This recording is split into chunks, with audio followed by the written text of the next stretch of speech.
किसी चीज को देखने का सबका अपना अलग अलग नजरिया होता है। जैसे आप किसी चीज को बेकार कह सकते हैं, कबाड़ मानकर अनदेखा कर सकते हैं, लेकिन कोई और व्यक्ति उसी चीज में अपना फायदा देख लेता है। इसे ही विजन का फर्क कहते हैं। ऐसे लोगों को विजनरी कहा जाता है, और जब आपके हाथ में पूरे देश की कमान हो तो आपका विजनरी होना देश के लिए बड़ा फायदेमंद हो सकता है।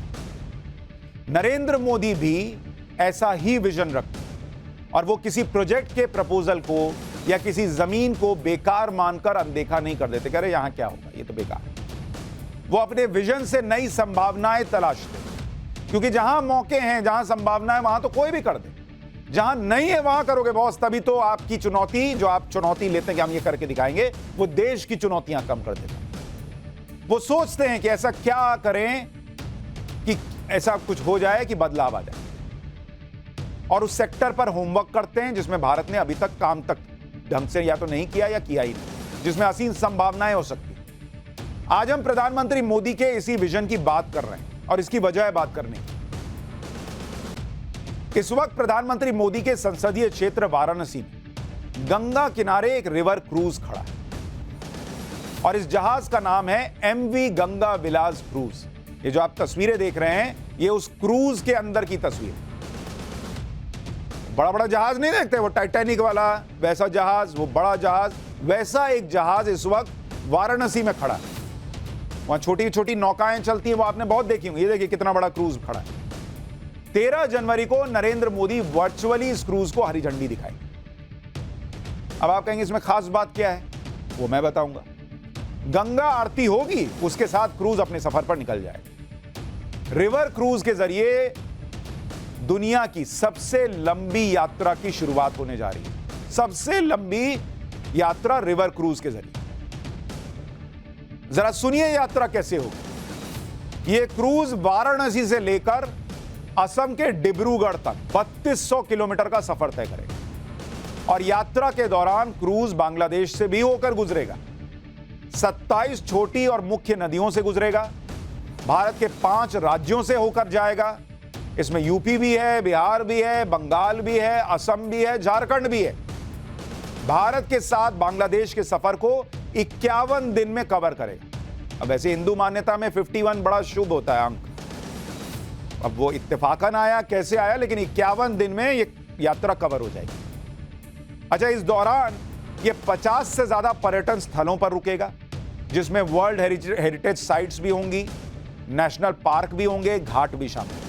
मतलब ये नहीं कि आप बोट में बैठ गए और घूमे ही जा रहे हैं, घूमे ही जा रहे हैं, नदी में चले ही जा रहे हैं। इसमें आप घूमेंगे, नदी में घूमेंगे, 5 राज्यों से गुजरेंगे, बांग्लादेश से गुजरेंगे, अच्छी अच्छी चीजें देखेंगे। पूरा भयंकर पर्यटन है बॉस, झमाझम मजा दे देने वाला।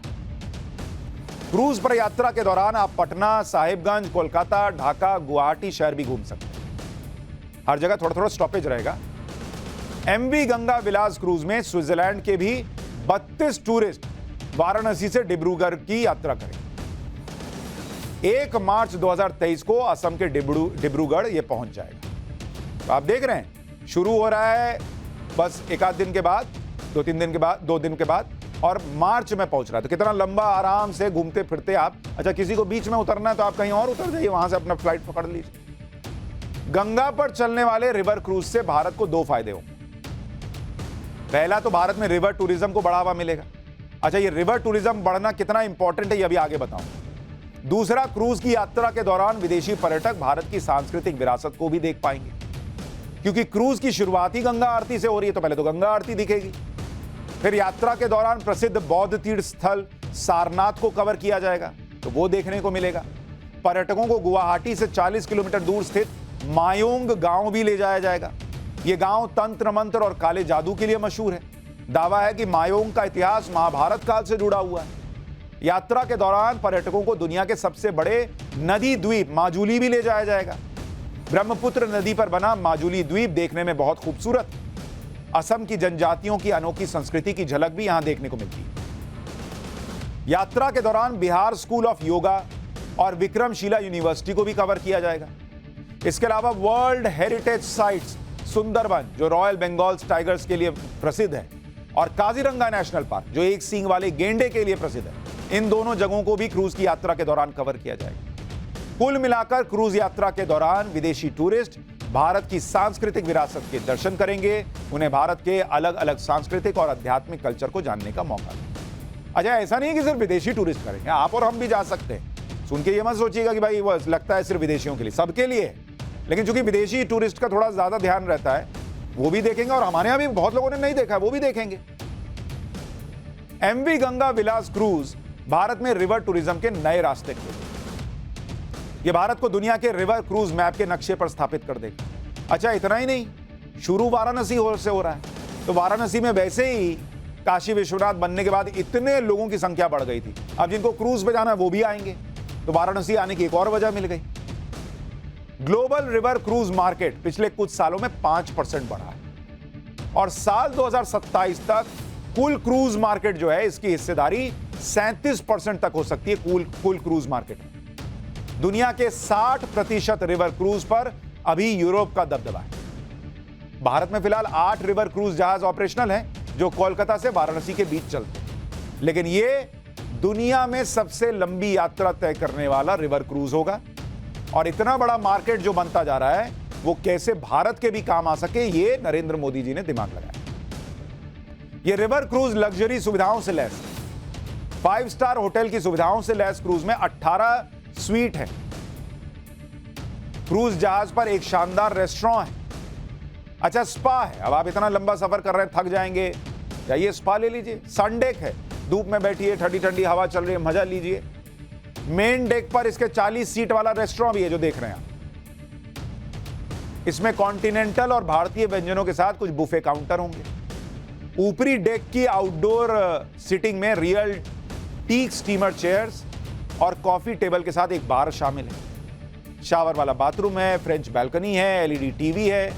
वो टीवी पे आप पाठशाला देख सकते हैं भाई, घूमते घूमते। तिजोरी है, स्मोक अलार्म है, लाइव वेस्ट स्प्रिंकलर, सब कुछ है। आग वाग लग जाए तो उसका भी इंतजाम। क्रूज को साल 2020 में लॉन्च होना था, लेकिन कोरोना महामारी के चलते देरी हो गई। भाई कोई था ही नहीं, टूरिस्ट लॉन्च करके क्या कर लेते तब। इस क्रूज पर यात्रा करने के लिए वे ये भी तो लगेगा, दिमाग में आ रहा होगा ये कितना लगेगा बॉस, हम जा पाएंगे कि नहीं जा पाएंगे। तो इसमें यात्रा करनी है तो उसका हिसाब बताता हूं। ये जो क्रूज यात्रा का खर्च है, ये कितना बैठ रहा है बॉस? एक रात का खर्च है 25,000 रुपए, 25,000 रुपीज। 25,000 रुपए तो सस्ता तो नहीं है बॉस, लेकिन मजा भी देगा। तो थोड़ा मजा के लिए कष्ट तो लेना पड़ेगा। अच्छा, जो स्वीट्स है उनके लिए कहा जा रहा है कि जो खर्च है वो 38 लाख की पेमेंट हुई है। और कितने स्वीट्स हैं? 18 स्वीट्स है ना, तो वो 18 स्वीट्स के लिए 38 लाख की पेमेंट हुई है। और ये कह रहे हैं कि पहले से बुक है, कई कई दिन का बुक है, लोगों ने बुक करा लिया है कि भैया हमको घूमने जाना है, इतनी डिमांड है। 360 से 380 स्क्वायर फीट के रूम। क्रूज की टिकट आप अंतारा लग्जरी रिवर क्रूजेस की वेबसाइट से बुक करा सकते हैं। क्रूज की क्षमता 80 यात्रियों की है। अगले 2 सालों के लिए क्रूज के सारे टिकट बिक चुके हैं।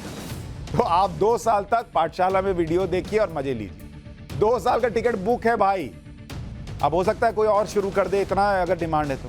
पूरे साल में क्रूज जहाज 4 बार यात्रा करेगी, तो इधर 2 साल तो आप भूल जाइए। फिर भी एक बार ट्राई कर लीजिए, हो सकता है किसी ने कैंसिल कराया। यह प्रधानमंत्री मोदी का ही विजन है कि जहां वाराणसी में गंगा नदी पर पहले छोटी बड़ी नाव चलती थी, अब वहां लंबी यात्रा वाले क्रूज चल रहे हैं। प्रधानमंत्री मोदी को पता है कि भारत वो देश है जहां सैकड़ों छोटी बड़ी नदियां हैं। उनका इस्तेमाल अर्थव्यवस्था को मजबूत करने के साथ साथ टूरिज्म को बढ़ाने में किया जा सकता है। इसी विजन को ध्यान में रखते हुए साल 2014 के बाद से ही नरेंद्र मोदी सरकार ने इस दिशा में काम शुरू किया। और इसका इंपैक्ट यह हुआ कि साल 2017 से फरवरी 2022 के बीच राष्ट्रीय जलमार्ग से कार्गो मूवमेंट 2.5 गुना बढ़ गई। जलमार्ग के जरिए ट्रांसपोर्ट 2009 से 2014 के बीच ग्रोथ रेट 1.5% की थी। 2020-21 में ग्रोथ रेट 13.5% हो गई बॉस। भारत में जलमार्ग के जरिए ट्रांसपोर्ट में बहुत संभावनाएं हैं और ट्रांसपोर्ट का यह जरिया सस्ता भी है। फ्यूल भी बचता है, पर्यावरण भी बचता है और नरेंद्र मोदी इस बात को अच्छी तरह से समझते हैं। अगर मालवाहक जहाज से प्रति टन प्रति किलोमीटर 32 से 36 ग्राम कार्बन डाइऑक्साइड निकलता है, रोड ट्रांसपोर्ट से प्रति टन प्रति किलोमीटर 51 से 91 ग्राम कार्बन डाइऑक्साइड का उत्सर्जन होता है। देख रहे हैं अंतर कितना है। और कॉस्ट की बात कर लीजिए, जलमार्ग से प्रति टन प्रति किलोमीटर का खर्च है 25 से 30 पैसा और सड़क के रास्ते ले जाइएगा तो प्रति टन प्रति किलोमीटर का खर्च 1.5 रुपया बैठता है। रेल से भी ले जाइएगा तो 1 रुपया देना पड़ता है और पानी से ले जाइएगा तो 25 से 30। तो जाएंगे पानी से तो पैसा पानी की तरह नहीं बहेगा। यह भी है। एक फ्यूल की बात करते हैं, 1 लीटर डीजल से सड़क मार्ग के जरिए 24 टन का सामान 1 किलोमीटर तक ले जाया जा सकता है। एक अनुमान के मुताबिक 1 लीटर डीजल से रेल के जरिए 85 टन का सामान 1 किलोमीटर तक ले जाया जा सकता है। सड़क की तुलना में रेल से सामान ढोना लगभग 3 गुना ज्यादा सस्ता पड़ेगा। 1 लीटर डीजल से कार्गो शिप के जरिए 105 टन का सामान 1 किलोमीटर तक ले जाया जा सकता है, यानी सड़क की तुलना में लगभग 4.5 गुना सस्ता। इन आंकड़ों से साफ है कि जलमार्ग से ट्रांसपोर्टेशन ज्यादा सस्ता और पर्यावरण फ्रेंडली है। अगर देश में सामान को लाने ले जाने की कॉस्ट कम कर दी जाए तो हर साल करीब 4 लाख करोड़ रुपए बचाए जा सकते हैं। इससे चीजें भी सस्ती हों। आप ये जानकर हैरान रह जाएंगे कि भारत में जो कुल सामान एक जगह से दूसरी जगह पहुंचाया जाता है उसमें जलमार्ग से हिस्सेदारी सिर्फ 0.1% है, जबकि अमेरिका में कितनी आपको पता है? 21%। सोचिए अभी हम कितने पीछे हैं। लेकिन यह समझने के लिए भी कि कितनी संभावनाएं हैं टूरिज्म के लिहाज से भी और देश की अर्थव्यवस्था के लिहाज से भी, एक कोई नरेंद्र मोदी लगता है जो आए सोचेंगे अरे भैया ये तो हमारे पास एसेट है, इसका इस्तेमाल करते। आपको प्रधानमंत्री के विजन का एक और उदाहरण देता हूं। वाराणसी में गंगा घाट के उस पार बालू के रेत पर टेंट सिटी बसाई गई है।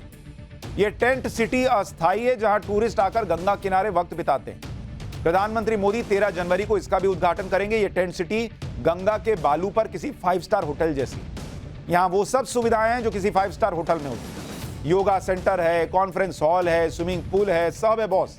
अच्छा, स्विमिंग पूल में नहीं जाना, गंगा जी में कूद जाइए, सस्ता। तस्वीर देखिए टेंट के अंदर की। यहां हर तरह की सुविधा है, बेहद आरामदायक किंग साइज बेड लगे हुए हैं, एसी है, गीजर है, टीवी की सुविधा है। उस टीवी में भी पाठशाला ही देखना है और बोट वाले में भी पाठशाला देखना है, ये वाले में भी पाठशाला देखना। ये सब कुछ टेंट वाले रूम में। रूम के बाहर निकलिएगा तो बैठने के लिए सोफा लगा हुआ है जहां से आप गंगा की लहरों को देखते हुए आराम फरमाइए। गंगा स्नान कर लीजिए, गंगा आरती देखिए, गंगा आरती में शामिल हो जाइए। अब ऐसा तो है नहीं कि वो रेत वहां अभी अभी आई है, सालों से थी, लेकिन आइडिया अभी अभी आया जब नरेंद्र मोदी आए। अब नरेंद्र मोदी के विजन को समझने के लिए आपको और 2 तस्वीर दिखाता हूं, कैसे जिधर लोगों का दिमाग नहीं जाता उधर ये करके काम आगे बढ़ जाते हैं। अभी आपने टेंट सिटी देखी, वहां पहले कुछ भी नहीं था। देखिए वो तस्वीर दिखा रहा हूं वाराणसी। एक तरफ झमाझम टेंट सिटी देख रहे हैं, दूसरी तरफ कुछ नहीं, बंजर। ये इलाका एकदम सुनसान रहता था, सिर्फ बालू बालू, कोई आता जाता भी नहीं था। आज की तस्वीरें ये हैं कि यहां टेंट सिटी बसा दी गई है। जो पर्यटक यहां आएंगे उन्हें वाराणसी की संस्कृति के भी दर्शन हो जाएंगे। नरेंद्र मोदी बेकार और बंजर समझी जाने वाली चीजों को चमका देते हैं। जो कहावत है ना कि मिट्टी से सोना बना देना, वो कहावत कह रहा था कि मिट्टी से सोना कैसे बना देना। यह हम सिर्फ वाराणसी में गंगा में टेंट सिटी बसाने की वजह से नहीं कह रहे, या क्रूज चल रहा है उसलिए नहीं कह रहे। कई उदाहरण है भाई। दुनिया की सबसे ऊंची मूर्ति कहां है? गुजरात के केवड़िया में statue of unity, Sardar Patel की मूर्ति। साल 2018 में स्टैच्यू ऑफ यूनिटी के उद्घाटन से पहले केवड़िया कभी टूरिस्ट डेस्टिनेशन था ही नहीं। वहां पास में सिर्फ सरदार सरोवर डैम था और आसपास सिर्फ पहाड़ी इलाका था जहां खेती तक नहीं होती। 2018 से पहले तक केवड़िया सिर्फ गुजरात का एक छोटा सा ब्लॉक था। तस्वीर देखिए, पहले की तस्वीर दिखा रहा हूं, आज की तस्वीर दिखा रहा हूं। पहले क्या हालात थे, आज क्या स्थिति। ढंग की सड़क तक नहीं थी, रेलवे कनेक्टिविटी तो नहीं थी एक जमाने में। लेकिन इस बेकार सी जमीन जो कईयों को लगती होगी, उसमें नरेंद्र मोदी ने देश में सबसे बड़े टूरिस्ट प्लेस को एक तरीके से विजुअलाइज किया और बना दिया। अब हालत यह है कि केवड़िया में स्टैच्यू ऑफ यूनिटी के अलावा विश्व वन है, एकता नर्सरी है, आरोग्य वन है, चिल्ड्रंस पार्क है, न्यूट्रिशन पार्क है, जंगल सफारी है, बटरफ्लाई गार्डन है।